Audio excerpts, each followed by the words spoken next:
2 semanas atrás, eu estava participando de uma conversa com algumas pessoas e, de repente, o papo entre dois participantes desse grupo sobressaiu sobre os demais e todo mundo ficou ouvindo a conversa. E a pessoa disse assim: olha, eu estou muito desanimado. Destacou algumas circunstâncias que ele estava vivendo. Eu vou embora do Brasil. Rapidamente um respondeu: tudo bem, vá embora do Brasil, mas não se desanime. Parece fácil. Vá embora do Brasil, mas não se desanime. O desânimo é uma coisa que convive muito perto da gente, muito mais perto do que a gente consegue imaginar. Nem sempre é fácil lidar com desânimo. O desânimo é aquela sensação de que você não tem vigor, que as suas energias, a sua força está se acabando, indo. E isso pode surgir por várias circunstâncias. Pode ser um problema de saúde que persiste, que insiste. Pode ser uma circunstância, ainda que temporária, mas relacionada com finanças. Pode ser cansaço físico. E essas coisas externas vão tomando espaço dentro da nossa alma e nós vamos perdendo aos poucos o vigor. Desânimo. Tem uma passagem na Bíblia que foi escrita por uma pessoa que tinha tudo para se desanimar. Ele era perseguido, ele teve que fugir de vários lugares para outros lugares. Em determinada circunstância, ele teve que ser descido por uma corda, teve que sair à noite, muito cedo. Nem sempre ele foi eficaz nas fugas. Sofreu açoites, foi preso, viveu momentos de escassez de alimento, de roupa, foi abandonado por amigos, ou pelo menos companheiros, foi traído, foi preso. E ele escreve dizendo: nós não precisamos nos desanimar. O que Paulo tinha? Quais eram as ferramentas que ele tinha que dava a ele essa condição, mesmo numa circunstância tão adversa, escrever para pessoas e dizerem: olha, mudem do Brasil, mas não se desanimem. Não se desfaleçam, não se entreguem. Recuperem o vigor da alma de vocês. Não deixem que as circunstâncias adversas, o mal, tirem a coragem de vocês. Lembrei agora que amanhã é segunda-feira. Já ouvi pessoas dizerem assim: segunda-feira é terrível para mim. Parece que tem um fim de semana intenso e a segunda é pesada. Será que Paulo acreditava no pensamento positivo da alma? Será que ele tinha aquele slogan que a gente usa muito aqui no Ceará? Vai dar certo. O rapaz está na UTI, na pandemia, o pessoal mandando mensagem: vai dar certo. Vai dar certo. Vai dar certo. O que ele tinha na mente? Será que ele negava o sofrimento e isso dava a ele ânimo? Será que ele negava a dor? O que ele fazia? Abra sua Bíblia para 2 Coríntios, capítulo 4, versículo 16 a 18. Essa carta tem uma particularidade. Paulo escreveu uma carta para esse grupo de irmãos e essa carta se perdeu. E quando essa carta chegou lá até eles, e ela foi lida, muitas perguntas surgiram, muitas dúvidas, e alguns problemas também. E aí, quando essa informação chega para Paulo, ele escreve a nossa carta, a primeira carta que nós temos. Ele escreveu essa carta e teve um bom resultado, uma reação. Ele escreveu de novo. E nessa carta, especificamente, ele está tratando de uma coisa. Ele está defendendo a autoridade dele como apóstolo. Surgiu dentro da igreja gente duvidando, questionando a autoridade apostólica de Paulo. Alguns diziam, olha, Paulo não é eloquente no discurso dele. Alguns até criticaram a aparência de Paulo, a maneira como ele usou das palavras. Não parecia muita sabedoria. E essa segunda carta ele está defendendo a autoridade apostólica dele. Então estava levantando dentro da igreja gente querendo derrubá-lo, querendo diminuir a influência, a eficácia do ministério dele, alegando algumas circunstâncias. E ele escreve essa carta, embora tivesse motivo para se desanimar, dizendo para a gente não se desanimar. Verso 16 diz assim: por isso não desanimamos. Pelo contrário, mesmo que o nosso ser exterior se desgaste, o nosso ser interior se renova dia a dia. Porque a nossa leve e momentânea tribulação produz para nós um eterno peso de glória, acima de toda comparação. Na medida em que não olhamos para as coisas que se veem, mas para as que não se veem. Porque as coisas que se veem são temporais, mas as que não se veem são eternas.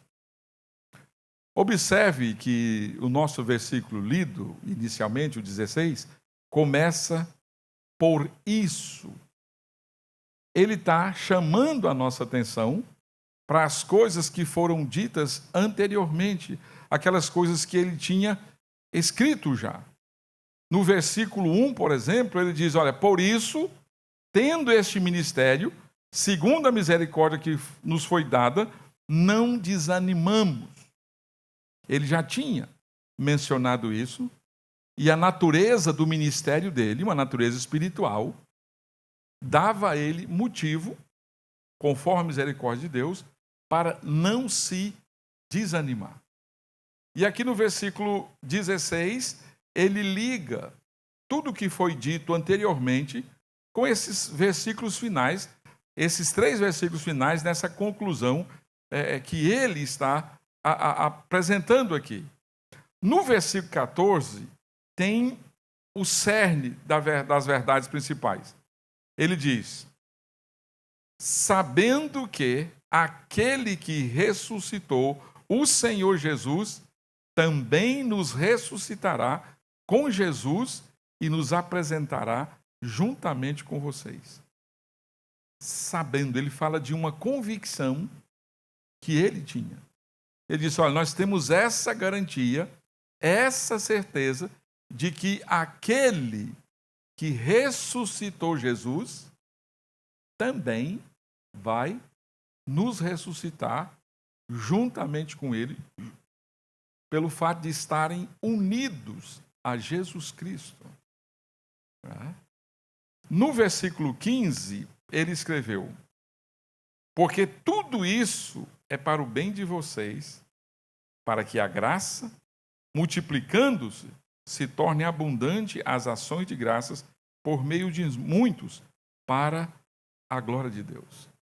Então, ao mesmo tempo em que ele tem circunstâncias adversas, o pensamento dele e o escrito, o texto, revela as convicções internas que ele tinha a respeito da glória, do poder de Deus demonstrado na vida do Senhor Jesus. Paulo diz, olha, por causa disso, por causa do Senhor e das obras que ele tem feito, nós não precisamos nos desanimar.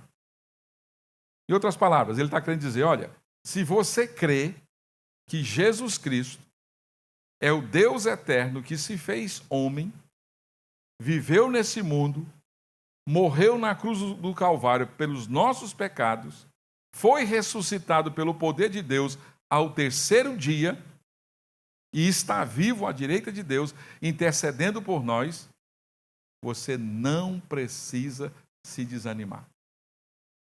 Ele não está negando a dor, ele não está fingindo que tem problema, mas ele está externando aquelas verdades que ele carrega dentro do coração dele.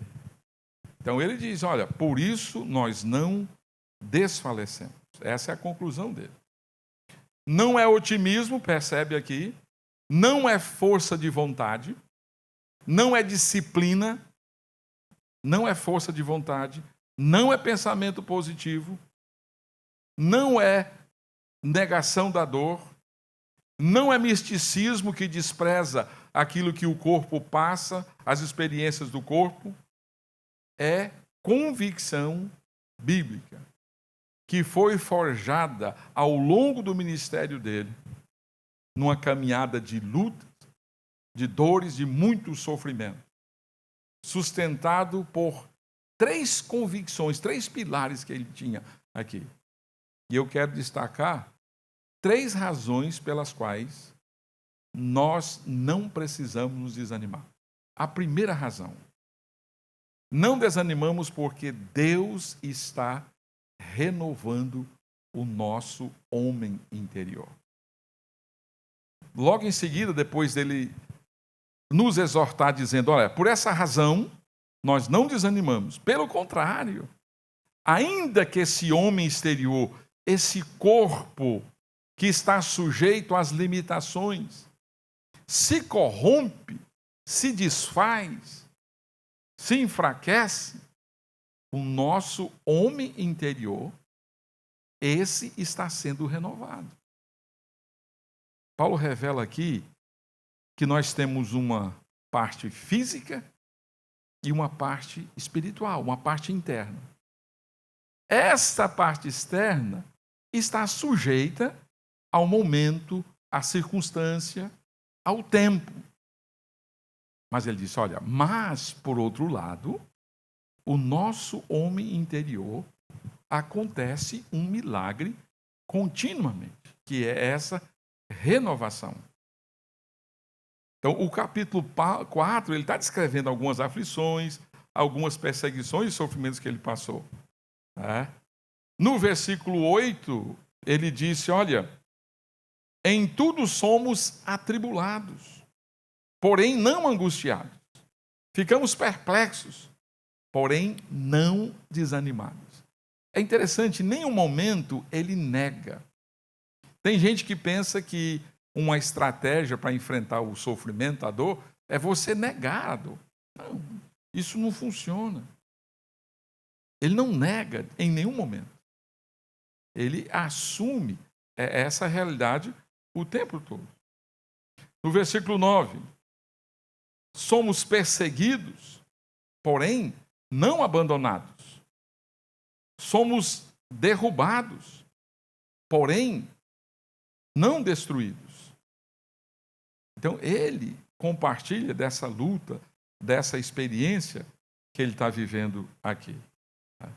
Ele está dizendo, olha, o sofrimento, independente do que seja, não tem a palavra final. A adversidade, por mais dura que ela seja, não tem a palavra final para a vida daquele que está unido a Cristo Jesus. E aí, então, ele diz, olha, o homem exterior, de fato, este sim está se deteriorando. Ele se corrompe, o corpo envelhece, a força diminui, a saúde se fragiliza, as circunstâncias mudam, as perdas chegam na nossa vida. A vida terrena caminha inevitavelmente para a morte. E isso faz parte da realidade após a queda. Quando o pecado foi introduzido na humanidade. E a morte passou a ser experiência. Então, esse corpo exterior vai se deteriorando. Agora, isso não significa que o corpo não é importante, não tem relevância. Não. Coríntio era influenciada pela filosofia grega, dominante daquele tempo, que dizia, olha, a alma é o que importa. O corpo é uma mera prisão para a alma. Não importa o que você faça do corpo, e o corpo era desprezado. Tanto é que eles não conseguiam entender que Jesus Cristo tinha um corpo, carne e sangue. Como é que um Deus bom, um Espírito bom, ia se abrigar num corpo, numa matéria má? Então alguns diziam, não, Jesus era uma espécie de fantasma. Mas o cristianismo não despreza o corpo. Não nega a importância, a relevância do corpo. Mas, ao mesmo tempo, reconhece que o corpo foi criado por Deus, para a glória de Deus, mas por causa da introdução do pecado no mundo, o corpo está sujeito à corrupção. Paulo não diz, não alimenta a mente dele com ilusões, dizendo, olha, se você tiver fé suficiente, nunca terá problemas. Isso não é cristianismo bíblico. E você sabe que muitas pessoas, mesmo estando numa igreja evangélica, que prega essa verdade de que as circunstâncias que se envolvem, não é porque alguma coisa está errada, né? As pessoas pensam que o fato de se tornarem cristãs, a vida delas vão ser tranquilas. Não terão lutas, não terão desafios. Ah, se você tiver fé, nunca terá problema. Paulo tinha fé, eu creio. E ele sofreu. O próprio Filho de Deus sofreu. Paulo era apóstolo e sofreu. Paulo era amado de Deus, sim, mas sofreu. O sofrimento não é evidência de abandono de Deus. O fato de você estar envolvido numa circunstância adversa, de dor, não significa que você foi abandonado por Deus. Às vezes, justamente no sofrimento, Deus está realizando uma obra que nós não conseguimos compreender. Por isso que Paulo, escrevendo aos Romanos, ele diz, olha, todas as coisas cooperam para o bem, para o propósito que Deus tem para as nossas vidas. Isso vai além do que os nossos olhos podem alcançar.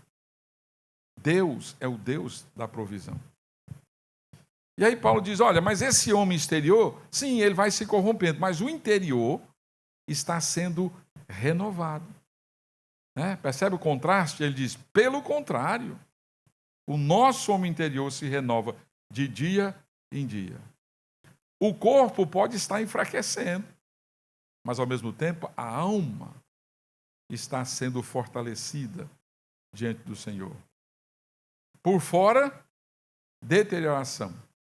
Por dentro, renovação. E é interessante como o mundo vê as coisas diferentes de Deus. A renovação que o mundo faz, ou pelo menos tenta fazer, é de fora para dentro. Tenta nos ajudar com a parte externa para ver se melhora a parte interna. Deus trabalha exatamente o inverso. A renovação de Deus vem de dentro para fora. A filosofia do mundo pergunta, como você está fisicamente? As Escrituras, por outro lado, perguntam, como está o seu homem interior diante de Deus? O sofrimento pode até tirar a nossa força física, sim.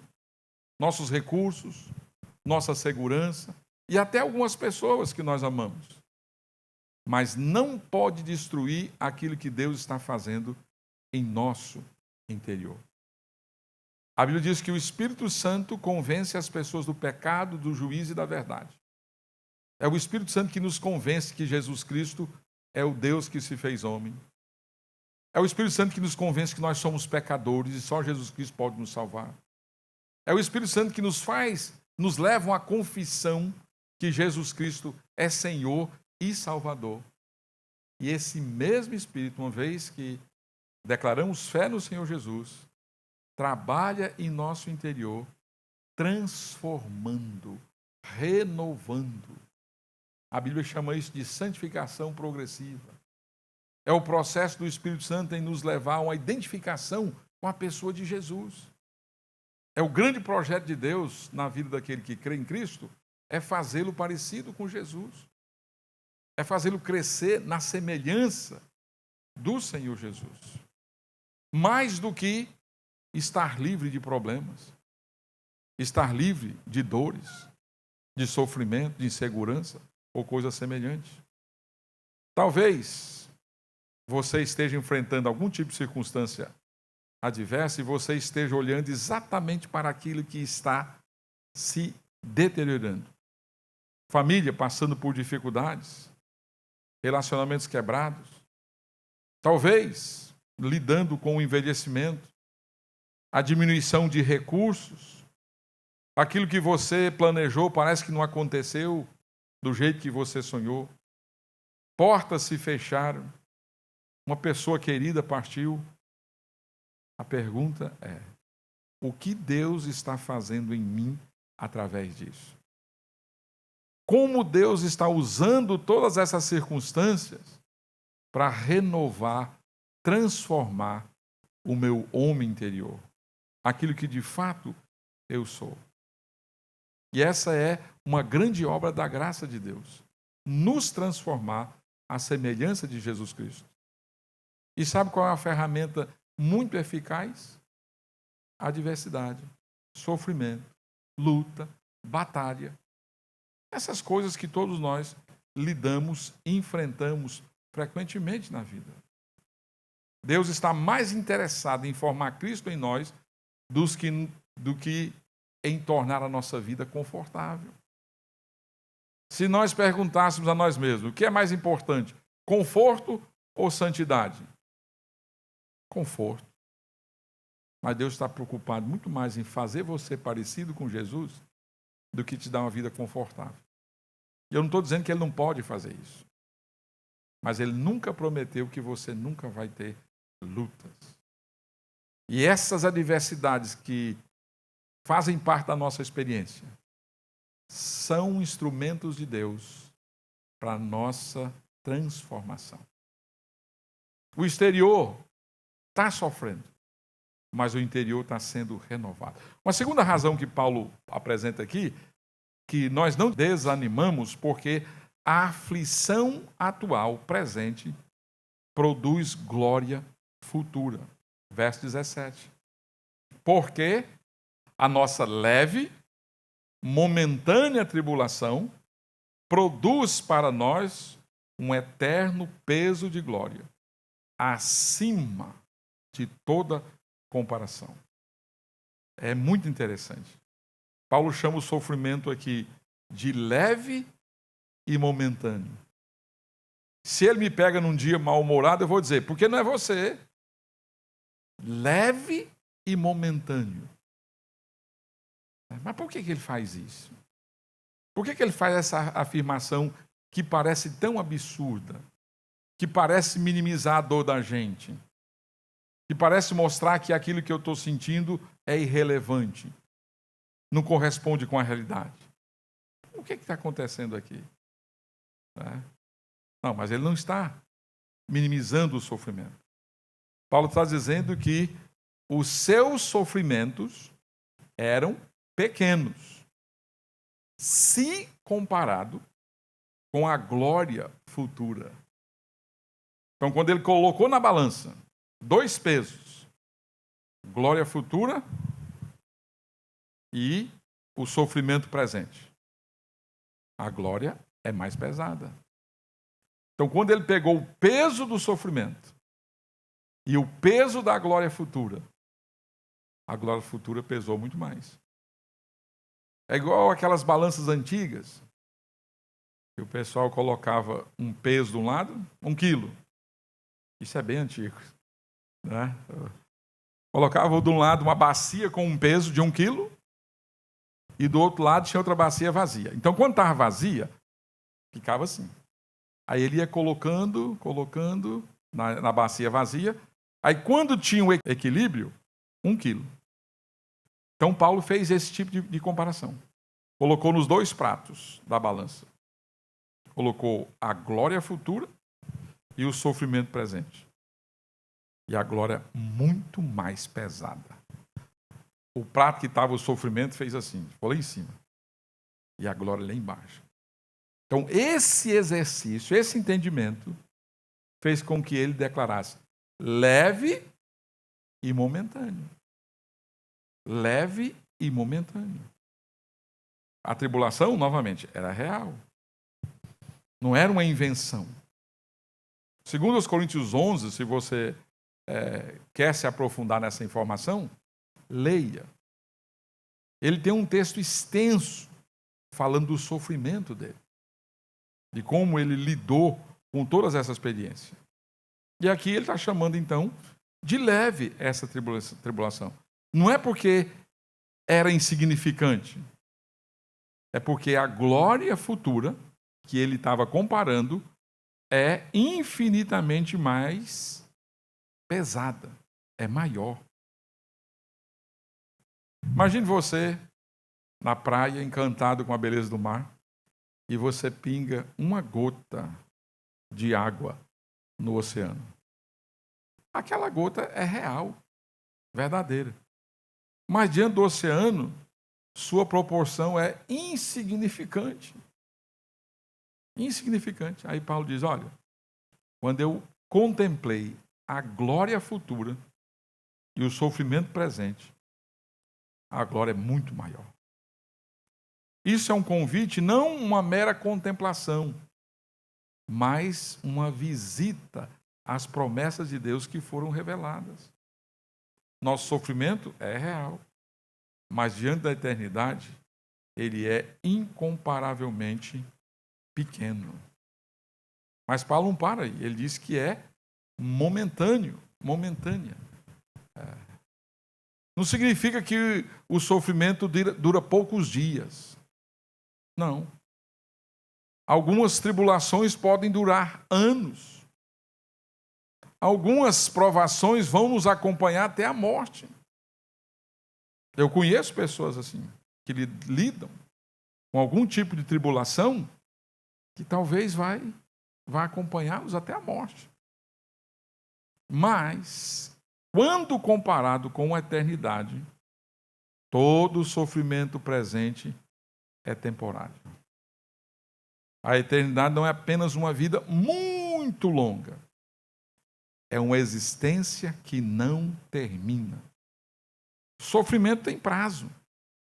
A glória não. A dor tem fim. A presença de Deus não. A morte tem limite. A ressurreição não. Então, Paulo está dizendo, olha, vai haver um tempo que nós vamos dizer, chega de medicamentos, chega de hospital, chega de cemitério, chega de dor. Porque Apocalipse diz que o Senhor vai secar a nossa lágrima. Se tiver algum choro na glória futura, é de alegria. Eu nunca consegui entender isso. Um mês passado, eu estava vendo uma cerimônia de casamento e, como o noivo estava de costas para mim, eu não sabia o que estava acontecendo. Eu ouvi. Eu disse, o que está acontecendo? Eu achei que ele estava tão feliz porque a noiva tinha aparecido lá. Ele disse, rapaz, ele está alegre. Quando olha, ele está chorando copiosamente. Misturava choro, mas choro de alegria, pastor. Choro de alegria. Lá não vai ter mais choro. Eu acho que nem de alegria. Pode chorar aqui. Presença, existência com Deus. Sem limite, sem data de validade. E aí essa tribulação, quando Paulo olha para essa realidade, sem negar, ele diz, olha, ela produz algumas coisas aqui. Produz para nós um eterno peso de glória. Mais uma vez, significa que Deus utiliza essas nossas experiências dentro da obra providencial do Senhor para que o propósito dele seja cumprido. E aí o sofrimento não é inútil. Ele é ferramenta nas mãos do Senhor. E para que Deus usa isso? Muitas vezes para aprofundar a nossa fé. Às vezes nós temos uma fé muito superficial e Deus permite uma adversidade para a gente crescer, aumentar a nossa fé. Às vezes para a gente lembrar do preço que é o pecado. Jesus morreu por causa dos nossos pecados. Não é? Às vezes o sofrimento nos faz olhar para nós mesmos e enxergar as nossas limitações. Algumas vezes é para aumentar a nossa dependência de Deus.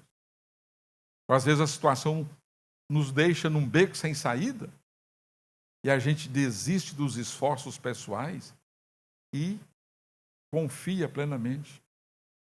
Às vezes para desenvolver perseverança, desprender cada vez mais desse mundo, porque a gente acha que vai ficar aqui para a vida toda. Às vezes nós planejamos a nossa vida e vivemos como se aqui fosse a nossa casa, fosse a nossa pátria. E Pedro diz, somos peregrinos. Eu sou peregrino. Nós somos peregrinos.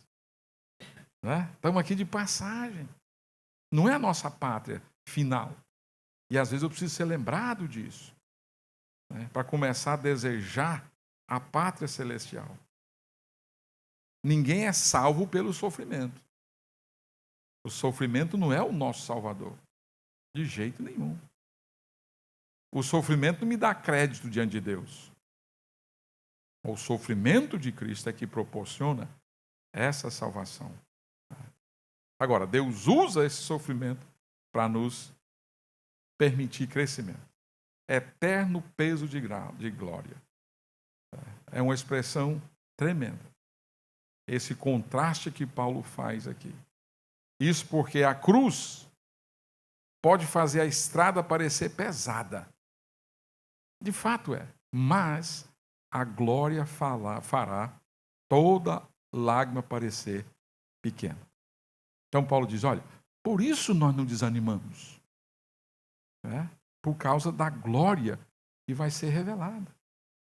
Pelo fato de Deus estar transformando o nosso interior, nos preparando para aquilo que vem depois. E por fim, não desanimamos porque aprendemos a olhar para além do visível. Verso 18. Na medida em que não olhamos para as coisas que se veem, mas para as que não se veem. Por quê? Porque as coisas que se veem são temporais, mas as que não se veem são eternas. Aqui parece estar o segredo da perseverança de Paulo. Ele aprendeu a olhar para aquilo que está além dos nossos olhos naturais. Aquilo que nós normalmente não conseguimos enxergar. Que de fato é o problema de muitos de nós. Vivemos olhando simplesmente para o aqui e agora. E nós só enxergamos adversidades. Só enxergamos problemas. Só enxergamos dor. Não conseguimos olhar além. E a fé abre os nossos olhos para enxergar adiante. A história de Moisés é muito interessante. Moisés foi criado no Egito como filho da filha de Faraó. Moisés foi educado, foi preparado para dirigir aquele rei. Aos 40 anos, Moisés toma uma decisão. Hebreus 11 diz que ele escolheu ser maltratado junto com os hebreus do que usufruir dos prazeres transitórios do Egito. Aí o texto diz, porque ele via o invisível. A fé nos dá discernimento, permite que nós enxerguemos mais além do que o que simplesmente se vê. A fé não ignora o que é visível, mas ele enxerga além. Mesmo com fé, a gente sente dor. Sofre da perseguição, sofre da rejeição, conhece a fraqueza, mas ele não permite que essa realidade visível seja definitiva e determine a nossa vida. A fé bíblica não é fechar os olhos para a realidade. Não. Mas é olhar além. É abrir os olhos para uma realidade ainda maior. Existem realidades que são invisíveis. Paulo fala. Aquilo que não se vê com o olho comum, o olho natural. O cristianismo é profundamente marcado por realidades invisíveis. A Bíblia diz que Deus é invisível. Deus é invisível. A glória de Deus é invisível. A graça de Deus é invisível. A obra interior do Espírito Santo na vida das pessoas é invisível. A Bíblia fala que nós fomos unidos com Cristo. Essa união é invisível aos nossos olhos. O céu é invisível. A vida eterna, igualmente, é invisível. Mas a experiência cristã, ela está fundamentada em realidades que ainda não podemos contemplar plenamente com os nossos olhos. Por isso que o autor aos Hebreus, no capítulo 11, versículo 1, escreve: ora, o que é fé? A fé é a certeza de coisas que se esperam, a convicção de fatos que se não veem. Não é que a fé cria uma situação, não é que a fé cria uma realidade imaginária. A fé se apega à realidade que Deus revelou. E esse invisível, Paulo diz, é eterno. Porque as coisas que se veem são temporais. E as que não se veem são eternas. Visível, temporal. Invisível, eterno. Aquilo que nós vemos está passando. Aquilo que nós não vemos permanece. O dinheiro é temporal, a alma é eterna. A casa é temporal, a presença de Deus é eterna. O corpo atual é temporal, a ressurreição é eterna. As circunstâncias são temporais, a promessa de Deus é eterna. O sofrimento é temporal, a glória é eterna. Assim, o cristão não mede a sua vida pelo que está acontecendo agora ao seu redor, mas pelo que Deus prometeu para sempre. Novamente, enfrentar o desânimo não é força de vontade, não é otimismo, não é pensamento positivo, não é exercício físico, não é nada disso. Tudo isso é possível por causa do que Paulo fala a respeito de Jesus Cristo no versículo 14. Não adianta você pensar coisas boas e a sua vida vai ser melhor. Não é isso. Você tem que pensar biblicamente. A esperança cristã tem um fundamento histórico objetivo. Jesus Cristo ressuscitou. Versículo 14 nós já lemos. Sabemos que aquele que ressuscitou o Senhor Jesus também nos ressuscitará em Cristo Jesus. A esperança cristã, ela não está fundamentada na capacidade psicológica, mental, de suportar dificuldades. E tem gente que tem capacidade disso. Já passou por tantas. É só mais uma. Ela está fundamentada na ressurreição de Cristo. Jesus Cristo morreu pelos nossos pecados e ressuscitou ao terceiro dia. Foi levado aos céus e está à direita de Deus, intercedendo por nós. Ele é a essência da nossa fé. Não estamos pensando em 10 maneiras de você ter um comportamento diferente, de ter um comportamento positivo. Mas estamos falando de uma realidade da nossa união com Cristo e do que essa verdade é capaz de transformar a nossa vida. E aí nós passamos a pensar a nossa vida a partir de quem Jesus Cristo é, que vai nos conduzir para a glória. O cristão até pode dizer, meu corpo está se deteriorando. Eu estou envelhecendo. A minha força está diminuindo. Mas a minha esperança está fundamentada, está segura em Jesus Cristo, quem Ele é e no que Ele fez. Não é baseado na minha performance, não é baseado na minha esperteza, não é baseado na minha habilidade, na minha inteligência. Depende do que Jesus Cristo é. Por isso, A morte não é o fim. O sofrimento não é o fim. A enfermidade não é o fim. A perseguição não é o fim. O luto não é o fim. A sepultura não é o fim. Por quê? Porque Cristo ressuscitou. É vida, não. E nele nós encontramos motivos que nos encorajam, que nos ajudam a pensar de maneira diferente para essas circunstâncias adversas.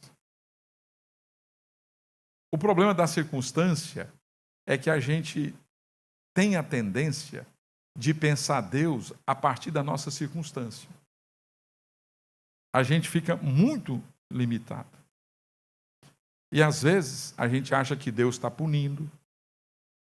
Eu devo ter cometido alguma coisa errada e Deus está me punindo. Por isso que eu estou lidando com essa adversidade. Eu acho que Deus me abandonou por causa de circunstância adversa. Não é verdade. O Senhor prometeu estar conosco todos os dias, até a consumação dos séculos. Não dá para interpretar Deus a partir da minha circunstância. Eu preciso interpretar a partir da revelação do que a Bíblia diz, do que a palavra de Deus registra.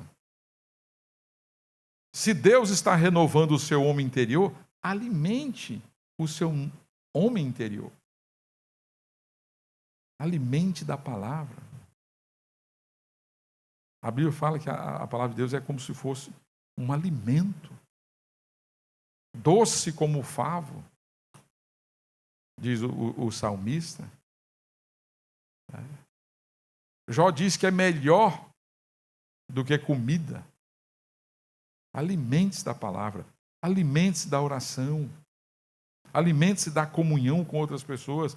Isso vai ajudar você a crescer na graça e no conhecimento do Senhor Jesus. Lembre-se, aqui não é a sua casa final.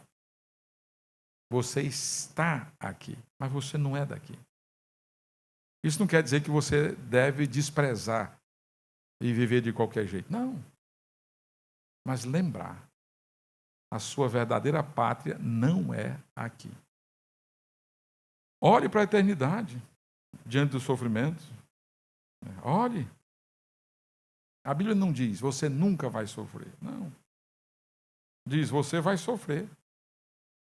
No mundo tereis aflições, diz Jesus. Mas você não precisa desanimar. Por quê?